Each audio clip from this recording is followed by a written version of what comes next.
I'm Mia Carter, 30 years old, and my family in San Diego yelled, "Get out and fend for yourself," because they saw me as a useless failure chasing tech dreams.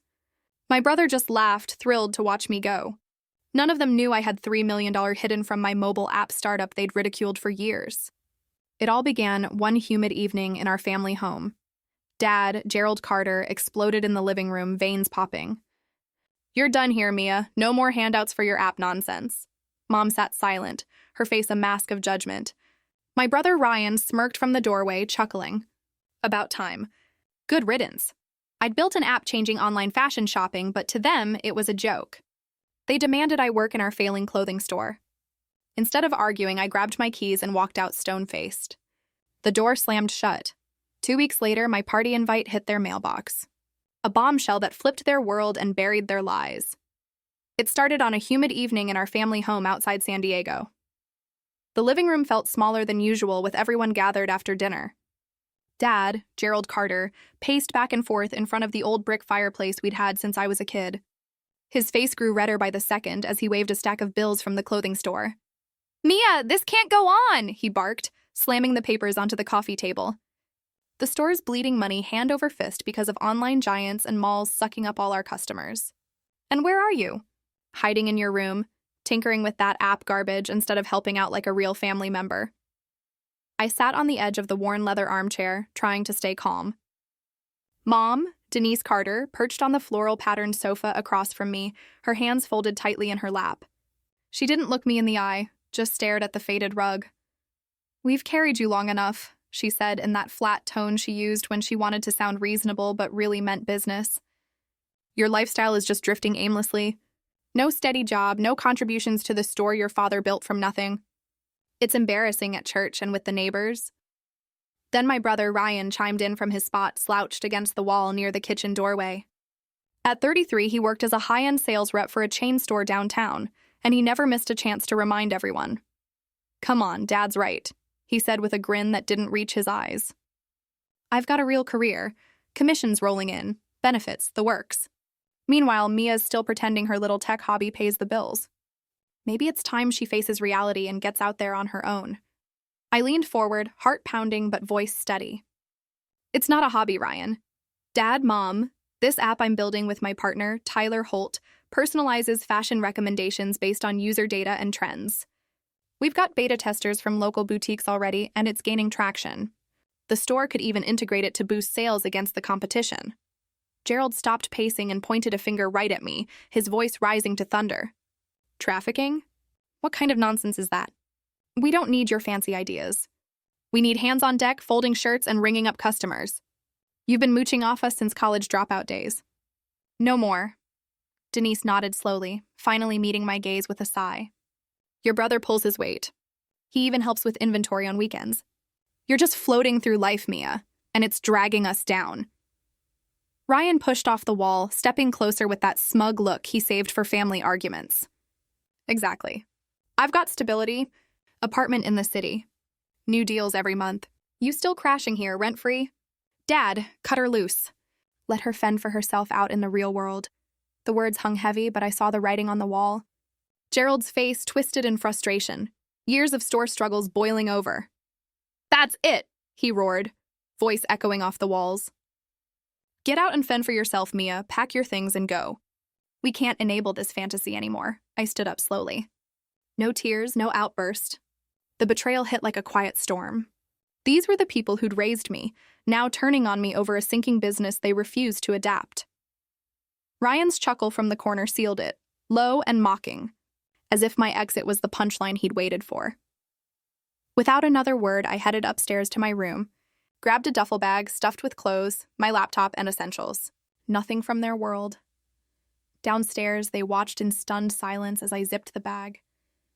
Gerald crossed his arms. Denise looked away again. Ryan just smirked wider. I opened the front door, humid night air rushing in. "Fine," I said flatly, stepping over the threshold. The door clicked shut behind me, leaving their stairs frozen in the hallway light, driving away in my old sedan. The first real sting of isolation settled in. Not just kicked out, but erased from the family script they'd written without me. To see why I didn't fight back that night, rewind 8 years to when I dropped out of college, I was 22, sitting in the same living room, but the atmosphere felt different, charged with my own nerves rather than family anger. I had just told Dad and Mom about quitting UC San Diego after my junior year. The computer science program was solid, but lectures on algorithms couldn't match the fire I felt for building something real. Tyler Holt, my classmate and coding buddy from the dorms, and I had sketched out an idea for a mobile app that personalized fashion suggestions using AI-driven trend analysis and user preferences. Dad? Gerald Carter threw his newspaper down, eyes wide with disbelief. Drop out for some app fantasy? That's a pipe dream, Mia. Pure delusion from kids who think tech fixes everything. He paced like he would years later, emphasizing stability from the clothing store he'd run since the 80s. Mom shook her head, voice laced with worry. What about your degree? The neighbors' kids are graduating with real jobs. This app thing sounds like gambling our future. Ryan, home from his own community college classes, snorted from the stairs. Let her try. She'll be back begging when it flops. Their opposition stung. But I believed in the vision. An app that scanned wardrobes via phone camera, suggested outfits from local stores, and boosted sales for small retailers fighting big chains. Tyler and I turned his parents' garage in La Jolla into our makeshift HQ. Secondhand laptops hummed on folding tables, whiteboards scribbled with code flows and user interface mock-ups. We survived on takeout burritos and energy drinks, pulling all-nighters to code the core algorithm. Early versions crashed constantly, but persistence paid off when a local boutique owner tested our beta. This could save my inventory from rotting, she said after seeing personalized recommendations drive foot traffic. That first contract came 6 months in. A San Diego fashion chain paid for a custom integration. Our initial 5-figure payout. We reinvested every cent, upgraded servers, hired a freelance designer, refined the AI to predict trends from social media data. Dad called sporadically, urging me to return to school or join the store. Real work is stocking shelves, not screen time, he'd say. I kept visits short, dodging questions about progress. Breakthroughs built momentum. Version 2.0 added e-commerce links, partnering with mid-tier brands for affiliate revenue. Investors noticed. A Silicon Valley angel fund chipped in seed money after a demo at a tech meetup. We moved to a tiny office in Sorrento Valley, hiring 2 more developers. Revenue climbed as app downloads hit thousands, monetized through premium features and B2B licensing to clothing retailers. By age 25, profits snowballed. A major update integrated AR try-ons, exploding user engagement. We secured deals with national chains, funneling cash back into scaling. Quietly, I hit my first $1 million, celebrating by purchasing a modest condo overlooking the Pacific. Cash, no loans. No fanfare. Just a key in my hand and a view of the waves. Family holidays remained the same script. Ryan bragging about sales quotas, Dad complaining about store foot traffic, Mom asking if I needed real employment. I'd nod, say, it's steady, hiding the multi-million trajectory. The $3 million mark came at 28 from a licensing deal with a major apparel conglomerate. Tyler high-fived me in our expanded office, now with actual windows and a team of 20. We bootstrapped smart. No flashy cars, but all funds went into growth. I drove my beat-up sedan to family gatherings, wore casual jeans, let them assume struggle. Deep down, a part of me hoped they'd notice my drive without dollar signs. Respect the grind over a diploma. But adaptation evaded them. Dad fixated on traditional retail, ignoring how our app could digitize inventory for his store. I floated ideas once, virtual styling to attract online shoppers, but he dismissed it as gimmicks for kids. To avoid pressure, I buried successes, no mentions of board meetings, revenue reports, or expansion to LA markets. The secrecy became armor, protecting my path from their doubts. Tyler understood the double life. They're missing the revolution, he'd say during late strategy sessions. We launched enterprise versions, consulting for retailers nationwide. My net worth grew, but home visits shrank to obligatory Thanksgivings, where I'd endure pitying glances over that tech phase. 8 years of hustle-forged resilience. The garage dreams evolved into a thriving company. Yet my family saw only the dropout. That disconnect fueled quiet determination, success on my terms, invisible to their judgment. 2 weeks after I walked out, my phone rang with a call from my cousin Marissa Walsh. Marissa, 27, working as a barista in Mission Beach, rarely reached out unless family gossip bubbled up. Her voice came hesitant, like she feared getting caught. Mia, you okay? I hate to stir things, but I saw some posts in the San Diego Small Business Facebook group. Your mom, Denise Carter, has been telling everyone your app crashed and burned. Said you're broke, bouncing between friends' couches, maybe even homeless now. I froze in my condo kitchen, coffee mug halfway to my lips. Denise spinning tales, Marissa continued, her voice dropping lower. She posted about tough love, how the family had to cut off a wayward child to teach responsibility. People are commenting sympathy for her, sharing prayers. It's spreading to church circles, too.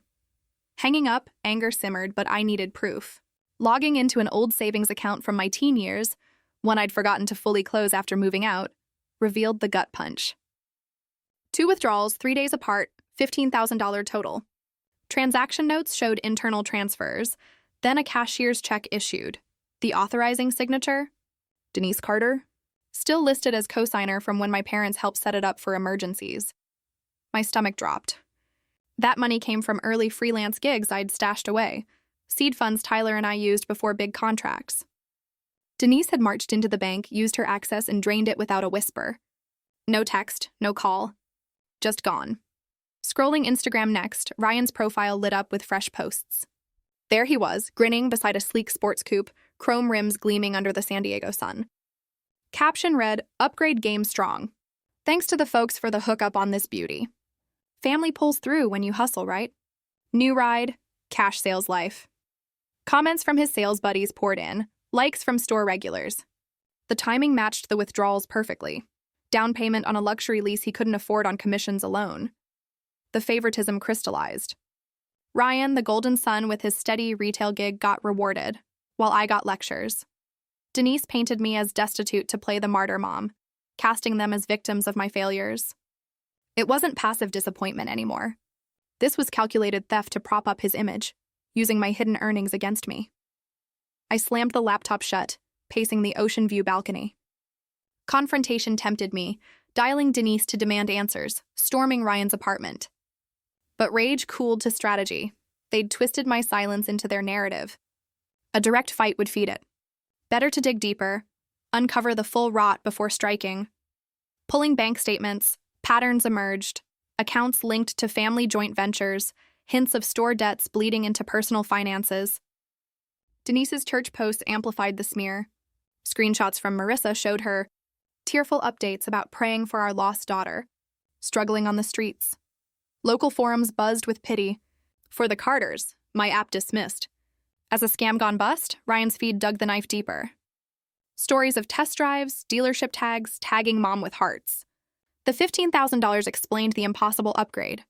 He drowned in credit card debt from city nightlife. Yet family bailed him while discarding me, betrayal. Burned coldest from mom.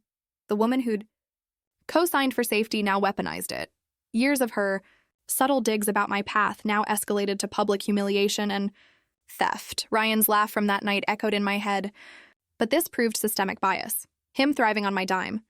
Them erasing me to preserve their facade. Decisions solidified. No emotional outbursts. I'd hire pros to trace every thread. Finances, rumors, connections. Tyler texted during my spiral, offering support.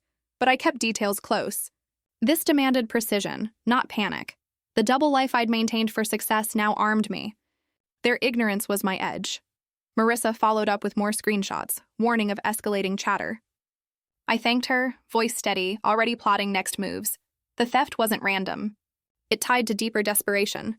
Time to peel back layers when without alerting them. Hiring a private investigator wasn't impulsive. It was strategic. I met James Rowan through a client referral, a retired cybercrime specialist who'd transitioned into freelance digital forensics. He didn't ask for sob stories, just facts. Within a week, he traced Denise's transactions to cover payments on Carter's Corner, my family's failing department store. The withdrawals matched loan repayments and overdue vendor checks. The $15,000 plugged temporary gaps, buying them time to disguise mounting debt. When James showed me screenshots of bank memos referencing loan assistance from M, clarity cut deep. My mom had stolen from me to keep their business alive, and publicly lied to frame me as a failure. Ryan's involvement was worse than expected. He'd been bragging at the store about helping save the family brand, flashing his new coupe as proof. Staff confirmed Denise proudly told customers I'd finally learned humility. The narrative worked. Sympathy drove foot traffic back to Carter's Corner. Their image thrived, at my expense. That weekend, I sat in my condo staring at the ocean, considering every response. Revenge felt righteous but reckless. Exposure too soon would let them spin again. I needed undeniable proof. James compiled a forensic report. Signatures, timestamps, witness logs. Every piece admissible in court.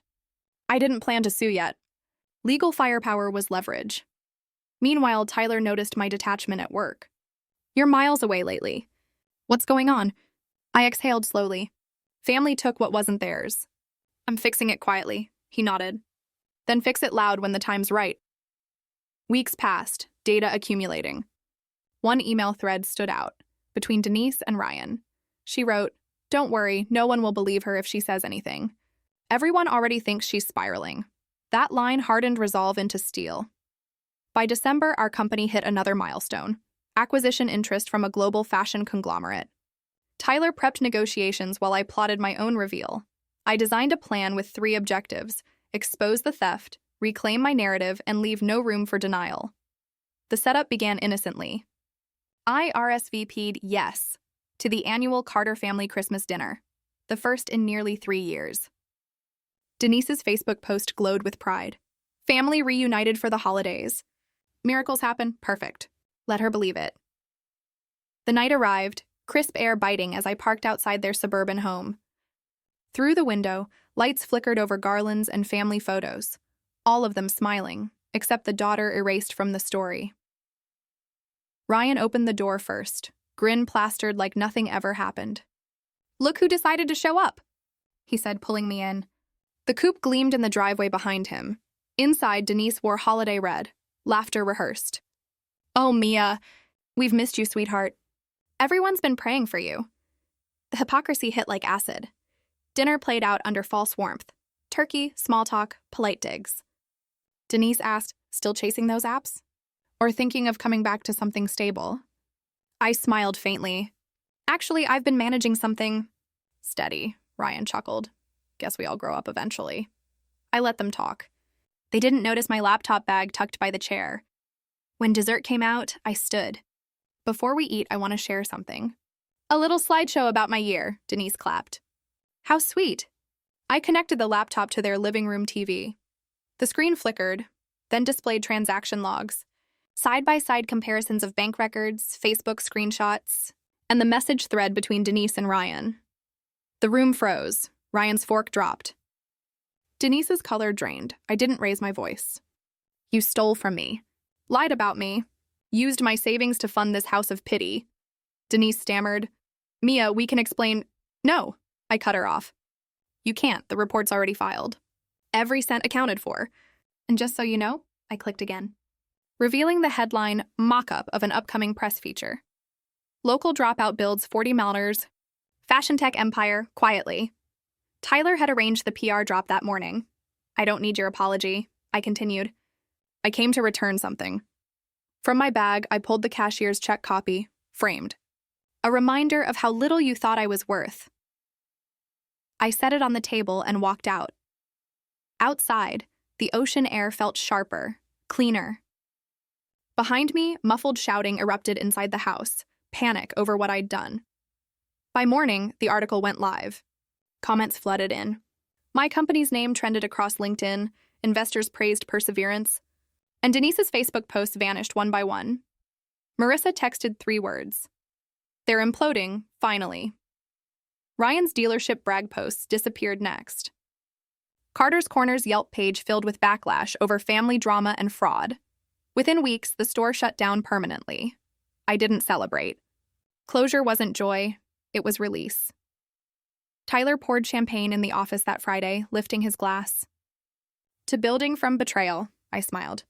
"To freedom." The past had tried to bury me in lies.